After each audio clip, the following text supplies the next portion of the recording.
Մեսրոպ Մանուկյան, նախապատրաստվի Թաքուի Ղազարյանը։ Խնդրում եմ հիմա չաղմկել եւ տեղից չխոսել, պարոն Ղազարյան։ Մի աղմկեք եւ մի խանգարեք ինձ։ Համեցեք, պարոն Մանուկյան։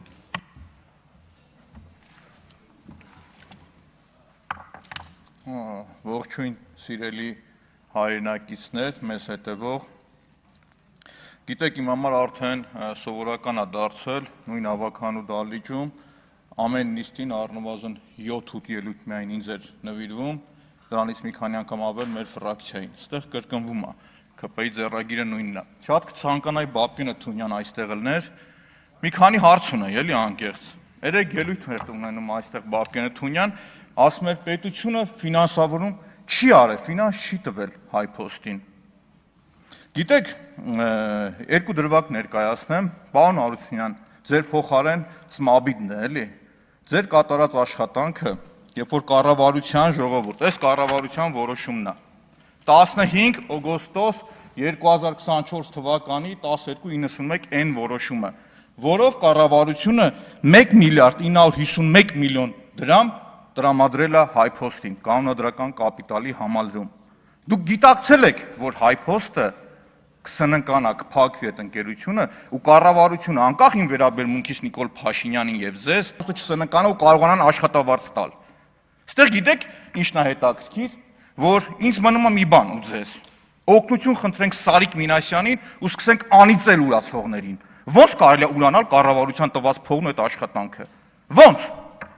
Բաբկենը Թունյան նաեւ ասում էր, որ աշխատանքային ֆոնդը չի ավելացել։ 19 թվականին ըստ Grand Toronto-ի կատարած աուդիտի եղել է 770 միլիոն։ Այսօր 1.3 միլիոն է ժողովուրդ։ Մյուս մանիպուլյացիան էլի, ժողովուրդ կներեք, էլի քաղաքական բեզաչոտնիկությունը բարիկիրթ ոնց կլինի ասել, որ այս կուլտուրական արտահայտվեմ։ Անպատասխանատվությունը ժողովուրդ ջան։ Հիմի ես ինչ եմ ուզում ասել, էլի ժողովուրդ։ Երբ որ ասում եմ, որ Հայփոստը ժողովուրդ վնասով չի եղել, բնականաբար տարին երբ որ ավարտվում է, ստեղ կան մարդիկ, ովքեր մեծ ընկերություններ ղեկավարել են, պատկերացնում են։ Եթե ընկերությունը լինում է մինուսով, ինչ որ մի ձև պիտի այդ բացը լրացվի, չի կարա տենց փակվի, կամ պիտի վարկ վերցնես, կամ սեփականատերը պիտի կանոնադրական կապիտալի համալրում անի, կամ փոխառություն տրամադրի, որ այդ ընկերությունը ուղղակի չվերանա։ Այս պարագային պետությունը, էլի եմ ասում, անկախ իմ վերաբերմունքից ձեզ եւ Նիկոլ Փաշինյանին, ճիշտ արել որ տվել է Հայփոստին, բայց ուրանալ էսի, դա ցույց է տալիս Կոնջորյանն ասում էր ձեր տնտեսագիտական գիտելիքները, էս չի ձեր տնտեսագիտական գիտելիքները։ Իհարկե իմ ու ձեր տնտեսագիտական գիտելիքները անհամատեղելի են ու չի կարող համատեղել։ Տարբեր հարթություններ ա, դուք չգիտեք ինչ աշխարհում եք ապրում, ոնց եք լինում։ Բայց քանի որ վերջին անգամ ես կանդրադառնամ այս թեմային, պարոն Ալեքսանդր, դուք ասացիք, որ ես Կոնջորյանին կամ ոչ մեկ չանդրադարձավ այդ մարդու կերպարին կամ խնդրին։ Անկեղծ չէ, գիտեք, որովհետև ես ինչու եմ հստակ հղում անելով, ոչ թե անպատասխանատու օդի մեջ ասեմ, Պողոսը, Պետրոսը, ժողովուրդը, չգիտես, նս մարդ եղել է թե չէ, ասեցի, գիտեք ինչ կա, այդ ընկերությունի հետ կապ չունի, ես կանի թափով հաղթեմ գնամ, եթե իմ աղբերն է, թե ոստիկանություն պետք է դիմեք ու քննչական։ Ես ուղիղ մեղադրել եմ, դա հովանավորչություն է, ժողովուրդ։ Եթե դու տեսնում ես, որ հանցագործություն է ու ձեն չես անում, ժողովուրդ, դա նորմալ չի, առավել եւս բարձր պետական պաշտոնյային։ Մի հատ էլ գամ, շնորհակալություն, պարոն Կոնջյան, ասեմ, վերջի անգամ եմ անդրադառնալու այս թեմային, այս դահլիճում, շնորհակալություն, որ ստիպեցիք մեկ անգամ եւս ավելի խորքային ուսումնասիրել ձեր կնոջ հայտարարագիրը, կնոջ անունը չեմ տա, ձեր հայտարարագիրը մեկ միավոր վերցրած, որ դուք ասում եք, ու ստեղ էլ հետաքրքիր, ներողություն, մի փոքր երևի սխալվել էի, հիմա ես ուղղեմ այդ իմ սխալը։ Տեսեք,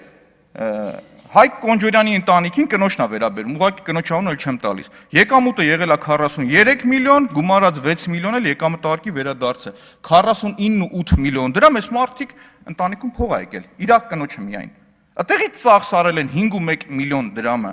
ժողովուրդ հանգստի վրա, 8.6 միլիոնը վարկ մարելու վրա, 4.5 միլիոն դրամ կանխիկ գումարի տարբերությունն ավելացե, ժողովուրդ։ Այն բանկային հաշվին 500,000 պակաս է եղել, դա չեմ հաշվում։ Տարբերությունը 31 միլիոն դրամ չկա, անհետացել է։ Փորձեցի հասկանալ, ես մտածում էի, որ այս եկամտահարկը, ներողություն ավարտեմ, վարկը պետք է հիպոթեքի պակաս էր, բայց արի ու տես հետքի մի հատ հոդված կարդացի ժողովուրդ, որտեղ որ ասում էր, որ այդ տան արժեքը, որը որ ձեռք են բերել եղել է 75 միլիոն, ձևակերպել են 55, որ եկամտահարկի վերադարձի մասին օրենքից օգտվեն։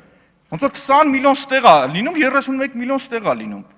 Չգիտեմ ժողովուրդ, ասում եմ վերջի անգամ եմ իսա անդրադառնում։ Ու շնորհակալություն, բնականաբար պարոն Կոնջորյան, ես ձեր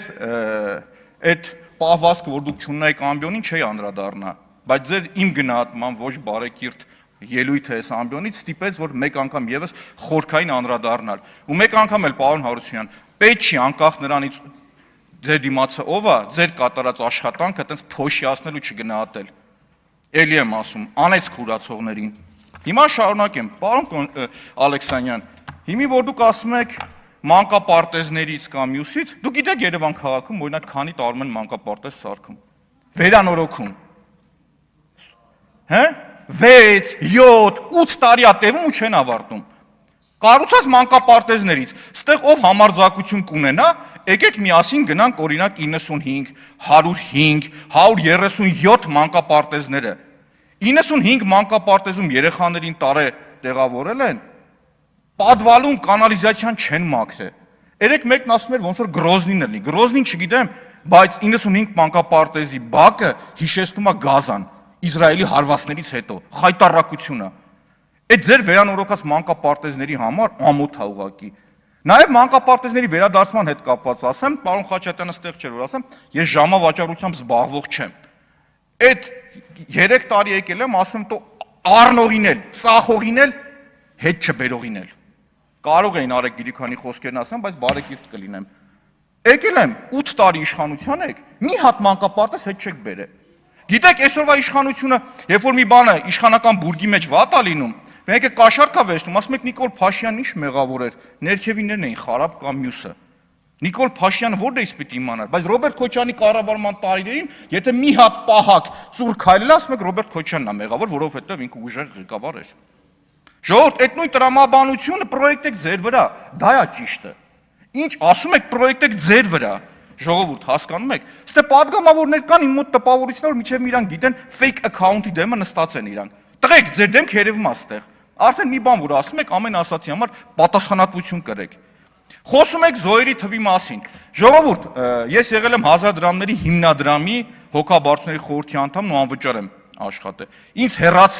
հեռացրել են, որովհետև փողերը մուտք չէր լինում։ Կանդրադառնա մի քանի անգամ ուրապարակել եմ այդտեղից ես։ Բայց գիտեք ինչն է հետաքրքիր, նախագահ Քոչյանի կառավարման 10 տարիներին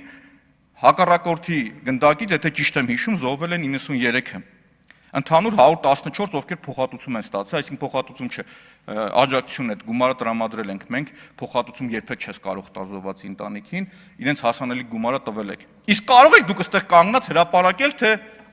Նիկոլ Փաշինյանի կառավարման 8 տարիներին քանի զոհ ա եղել։ Խնդրում եմ դա ասեք։ Նույն խաղաղ պայմաններից եք խոսում, Ազատի զորամասի դեպքում միայն 15, եթե չեմ հիշում, մահ գրանցվեց։ Ժողովուրդ, այդ որ խոսում եք, միշտ հիշեք, որ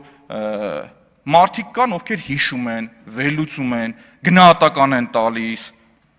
Պարոն Եղայան, խոսում եք ռուսական ազդեցությունից, որ պետք է զերծ մնանք, չէ՞, այս 5 տարիներին։ Ինչ եք ուզում ասեիք, էլի Ռուսաստանի հետ կապված։ Գիտեք, անկախություն, եթե դուք ուզում եք ունենալ, տնտեսական անկախություն ունեցեք, ժողովուրդ, որովհետև վերջի տարիներին,